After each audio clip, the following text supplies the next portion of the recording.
I think the fact that he's worked with Nigel before, that we've paid a fee for him, and we've done it quite early in the process. Nigel knows what he wants to do with Josh, and although his record doesn't look fantastic on paper, I think Nigel's got his plan in place, what he wants to do for next season, and Josh is part of that jigsaw that he wants to get in. So the fact that we've done this business early, it's he might have a on paper similar record to the likes of Stephen Payne and those, but this isn't a looking in the bargain basement looking for what's around at the moment. Let's see what we can pick out. Let's get our sixth choice striker. It looks like this signing was high on Nigel's list, so I'm confident with it. And yeah, his goal scoring record isn't the best. At first, I hadn't heard of.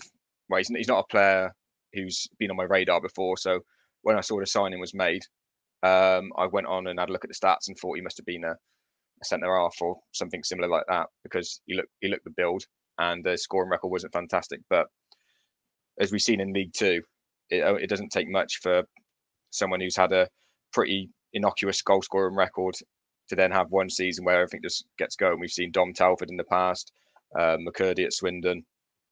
It only takes one season to get things going. So I'm confident. I'm happy with the signing. I know he's had mixed reviews from the Wimbledon fans, but it looks like it's a targeted approach from Nige to get it done so early, and for us to pay a fee as well, however nominal that fee might be. It shows the intent that this is a player we want and we've got. So we've got a few more pieces of jigsaw obviously to put in, but yeah, I think that could be one of the key cornerstones for the season, hopefully. He only played 1 minute of football against Tranmere last season. He didn't feature in the game at Prenton Park at the end of the campaign, and he came on as a substitute when Wimbledon won 4-1 against Rovers down at their place earlier on in the campaign. He also arrives at Tranmere having not scored in 2024. 19 games he's played this calendar year without managing to hit the back of the net. Granted, he didn't play a full 90 minutes. He didn't even start all of those games, but that is his record as it stands. Going into the new year, he actually had a pretty decent record. He'd scored 8 goals up to that point. He'd got 4 in the league and 4 in the various cup competitions, including 1 against Portsmouth in the Football League Trophy and 1 against Cheltenham in the FA Cup. He's 24 years old. He has played a lot of football for his age, I feel. He's made 105 starts in the National League or above and made 44 substitute appearances during that period as well, scoring 31 goals, 13 of them coming during his 2-year stint at Wimbledon, although, as I say, only 4 in 36 league appearances last year. But then if you take his other time in League Two, while he was on loan at Swindon, he scored 9 in 21 in League Two. That was in 2021, 2022. And then in 2022, 2023 for Wimbledon, he scored 9 in 37. So I guess we've got to hope that last year and that record of 1 goal in every 9 games is a bit of a slip, because prior to that, he'd been scoring in just over 1 in every 2, a goal in just over every 2 games for Swindon, and round about 1 in 4 in League Two in the season before that for Wimbledon. So his goal record, it's not sensational. We've just got to hope that it improves on last year. Yeah, absolutely. And